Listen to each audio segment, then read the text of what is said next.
ટ્રાફિકના જવાનોને કાયમી કરવા માટે માંગણી કરવામાં આવે છે। અમદાવાદથી હાલ મહત્વપૂર્ણ સમાચાર પ્રકાશમાં આવ્યા છે। અમદાવાદથી આ વિગતો અત્યારે સામે આવી।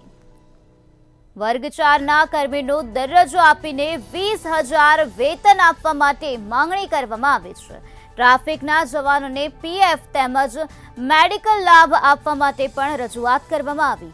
10 કે 14 વર્ષની નોકરી થાય તેને વર્ગ 4નો દરજ્જો આપવા માટે માંગણી કરાઈ। ગુજરાતના દરેક જિલ્લામાં ટ્રાફિક ટ્રસ્ટ રદ કરવામાં આવે તો ટ્રાફિક બ્રિગેડના જવાનોનો આઈ કાર્ડ આપવામાં આવે તેવી પણ માંગણી કરવામાં આવે છે। યોગ્ય વેતન, ભથ્થું તથા મેડિકલ સુવિધા આપવા માટે માંગણી કરવામાં આવે છે।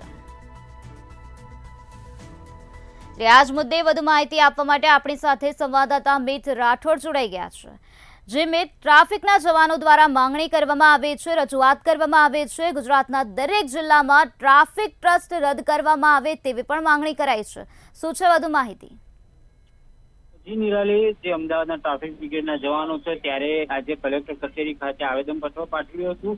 એમની મુખ્ય માંગણી હતી કે જે અન્ય લોકોને જે લાભ મળે છે પીએફ તેમજ ESIC ના એ પણ લાભો મળવા જોઈએ। સાથે જ જે કેટલાક વર્ષ સુધી જે એમને નોકરી કરી હોય તેને વર્ગ 4નો પણ દરજ્જો આપવામાં આવે તેની પણ ટ્રાફિક બ્રિગેડના જવાનો દ્વારા માંગ કરવામાં આવી। સાથે સાથે જ ઘણા બધા જે સમસ્યાઓનો સામનો કરી રહ્યા હોય છે ટ્રાફિક બ્રિગેડના જવાનો, ત્યારે તેમને એક આઈ કાર્ડ પણ આપવામાં આવે, કેમ કે ઘણીવાર એમની ઓળખ કરવામાં પણ જે છે તે મુશ્કેલી ઊભી થતી હોય છે।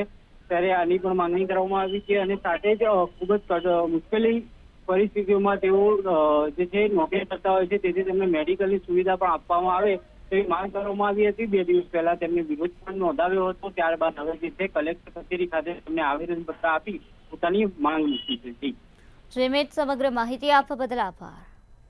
તો જ રીતે અમારા સંવાદદાતાએ જણાવ્યું કે યોગ્ય વેતન અને ભથ્થું આપવા માટે જવાનો દ્વારા માંગણી કરવામાં આવે છે। ટ્રાફિકના જવાનોની કાયમી કરવા માટે માંગણી કરાઈ છે। વર્ગ 4ના કર્મીનો દરજ્જો આપી 20,000 વેતન આપવા માટે માંગણી કરવામાં આવે છે।